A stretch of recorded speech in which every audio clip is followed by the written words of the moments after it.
What else I got? Okay, so sports. We can jump into sports. Yep.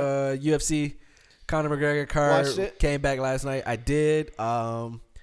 It was top heavy card. I mean, it was a decent card, but you bought the card for the co-main event, the main event. Right. The co-main event had Michael Chandler against Dan Hooker. Dan Hooker is a top 10 lightweight in the division, number 6. Dan Hooker came over from Bellator, and the hype was around him. Like, why did Dana White go get him? Like, who is this guy? What's so special about him? So he was his first. He went to Abu Dhabi the first time to be a fill-in if Khabib or Gaethje, somebody got injured. Right. So that's why people was like, damn, you putting him right to a backup title fight? Like, who the fuck is this dude? So this was his, like, introduction to UFC. Like, he's unranked. Okay. Let's see who he is. Fucking knocked Dan Hooker out in the first round, bro. Didn't he come from Bellator, though? Came from Bellator. He's a 3-time Bellator lightweight champ. Right. He got a resume, but of course everybody feel like UFC is the pinnacle of potential. When there's other fighting. Yes. So Dan Hooker is a beast. Yeah. And I don't think he's been like he went 5 rounds with Poirier, who we'll get to in a minute. He went 5 with Poirier in the battle last year. Hooker's that dude. Knocked out clean first round. Yeah, man, he went down. Again, actions speak louder words, like you're saying.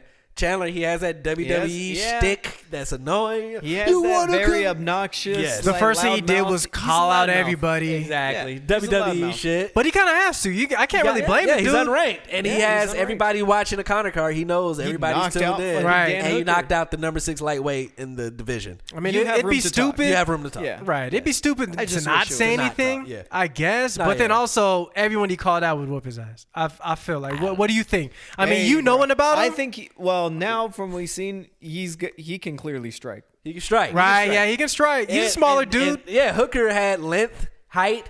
He really did, though. Normally, like John Jones, you keep that reach. You let that boy get in and clean clocked your shit. Like, basically, the first one that landed flush dropped him. That shows power. Yeah. Because a lot of dudes can take it to, like, the fact that the first flush hit dropped the number 6 Dan That's Hooker. true. Like, that shows power, bro. Because he didn't land any other hits before that. It was just Hooker was kind of running, circling around. Some feints, but a flush hit knocked out top 10. So he got something, and he did that call out prior to the main event. But then the main event come out, Poirier. First round takes him down, ground control, and then the second round knocks Conor. It was the second round, huh? Yeah. But again, Conor's been getting finished fast, bro. Well, yeah, he got submitted 4th with Khabib, but Khabib wanted to torture him. Yeah. Oh, okay, yeah, no, you're right. Purposely let him go 4 rounds. He's just like, I'll submit him the 4th round, whatever, cool. But Poirier's on the run because he just beat Hooker, who was top 6 or top 5 at the time. Now Conor's top 5. So Poirier should be, if Khabib gives up the belt, Poirier should be in line for the title shot, probably against Gaethje. Yeah. Because Ferguson dropped out and Gaethje hasn't fought since Khabib, and I think they still had him number 1 or number 2. So he should definitely, he's on a run right now. He's beating top 10 opponents. But he did what Stylebender did to them leg kicks. Yeah. You neutralized him. Mm-hmm. Conor said he couldn't stand, and once you take out your base, that's it. Did you see his leg after that? I didn't see the afterwards. It was swole. Yeah, it was swole. Yeah. So Poirier was kicking him, and he was Poirier even said that Conor was checking him wrong. So even when he was checking him, he was still able to get into the calf. Damn. So by the second round, Conor could barely walk. So at that point, now you can't. Once the base is like your tires, once those off, you can't do your feints and all that. And Poirier dropped his ass, bro. Dropped him. And I was rooting for him. Poirier was a bigger underdog than he was before. I was rooting for Poirier in that fight. Me too. Yeah.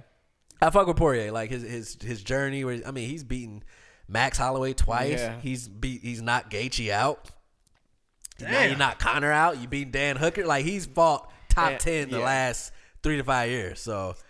I don't think he's fought Ferguson, but Ferguson is on his way out too. Yeah, he's on sadly. his way out. Yeah, sadly. So he did say Charles Oliveira, who fucked up Ferguson in the last fight. They saying that could be a fight between him and Poirier, but it was the top 2 fights delivered.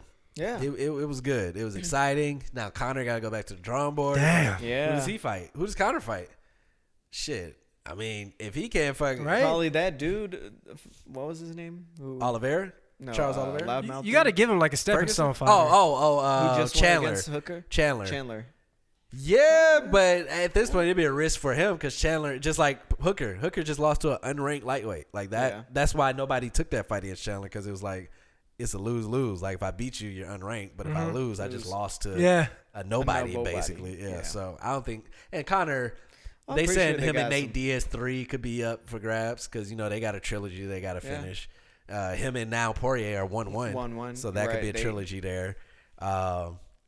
And then, he can go between lightweight and 2 divisions. You know what's going to be fucked up, man? Like, his prowess, right? Before everything, everyone was like, yeah, he's a man. McGregor's the man. I wonder how it's going to be now, like, as far as marketing and kind of like how he's just like, hey, I'm ready. Who we got? And they're like, man, sit your ass down, man. we got this lined up. You got Nate Robinson. Get the fuck out of here. You got slept, right. It's like, who are they going to line up with confidence? You know what I mean? Yeah. And who's going to be worth it? Because they don't want to set all this shit up, pay for the promotion, get the fights, and then he gets washed out again. You know what I mean? Yeah. I feel kind of like it was hard to watch because of his reputation. Right. Yeah. And now with everything that's been going on, he's been calling out, saying he's retired, coming back, doing all these one-off fights. Like, damn, like it's got to be shaking his foundation. For sure. Especially when he felt like this was the best shape, this is the best camp on Focus, and he looked focused, he was humble. Yeah. Right, he was humble and everything still too. Got slept. Yeah. In a second. So, yeah. I think with him though is, and he admitted it. He said not being active. Yeah, it's like, bro, you came back. It's kind of like when Ronda Rousey, after losing to Holly Holm, came back and fought Amanda Nunes.